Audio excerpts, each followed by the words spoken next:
অক্ষর আর বর্ণ কি একই জিনিস? না, এই দুটো কিন্তু এক জিনিস না। আসসালামু আলাইকুম। ইজি পাঠশালার পক্ষ থেকে আমরা আজকে সমাধান করব অক্ষর আর বর্ণের মধ্যে পার্থক্য কি আছে সেই বিষয়টি। একটু খেয়াল করুন, অক্ষর যে আছে এই অক্ষরের ইংরেজি হচ্ছে ভাওয়েল, আর এইদিকে বর্ণ যে আছে বর্ণের ইংরেজি হচ্ছে লেটার। তাহলে দুটো এক জিনিস অবশ্যই না। একটু খেয়াল করুন, আমি লিখলাম ক, এই ক একটা অক্ষর না, এটা একটি বর্ণ। আমি লিখলাম অ, এই অ একটি অক্ষর না, এটা একটি বর্ণ। তাহলে অক্ষর কি? অক্ষর হচ্ছে শব্দের ওই ক্ষুদ্রতম অংশ যা বাকযন্ত্র একবার ব্যবহার করে উচ্চারণ করা যায়।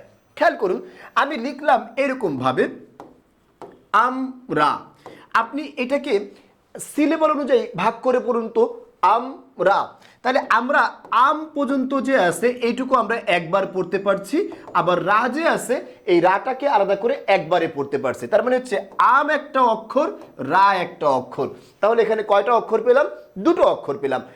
আমরা সহজে কিভাবে অক্ষরের সংখ্যা গণনা করব এটা বোঝার একটা সহজ ট্রিক্স আছে। ট্রিকটা হলো, আপনাকে ওই শব্দটা ইংলিশে আমরা যে মেসেজ লিখি যেভাবে, ওই মেসেজ লেখার মতো বাংলিশে লিখতে হবে।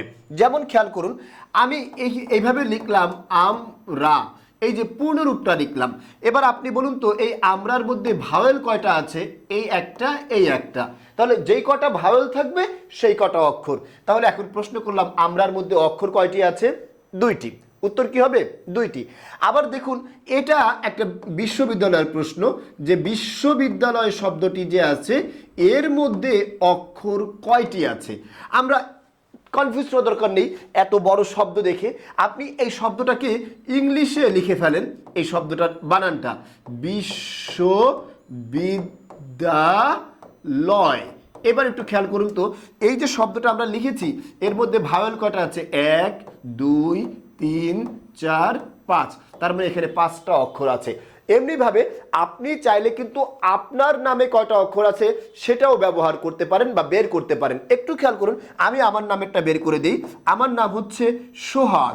তার মানে হচ্ছে আমার নামের মধ্যে অক্ষর কয়টি আছে? সোহাগ। একটু খেয়াল করুন, এখানে ভাওয়েল কয়টা আছে?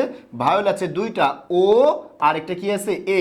দুইটা ভাওয়েল আছে মানে হচ্ছে আমার নামে অক্ষর কয়টি আছে? দুইটি আছে। এবার কমেন্টে আপনি আপনার নামে কয়টা অক্ষর আছে সেটা ব্যবহার করে আমাদেরকে বুঝিয়ে দিন যে ক্লাসটা আপনি পুরোপুরি বুঝতে পেরেছেন। ধন্যবাদ সবাইকে। সবার জন্য শুভকামনা রেখে আজকের মতো ইজি পাঠশালার পক্ষ থেকে এখানেই শেষ করছি। আসসালামু আলাইকুম।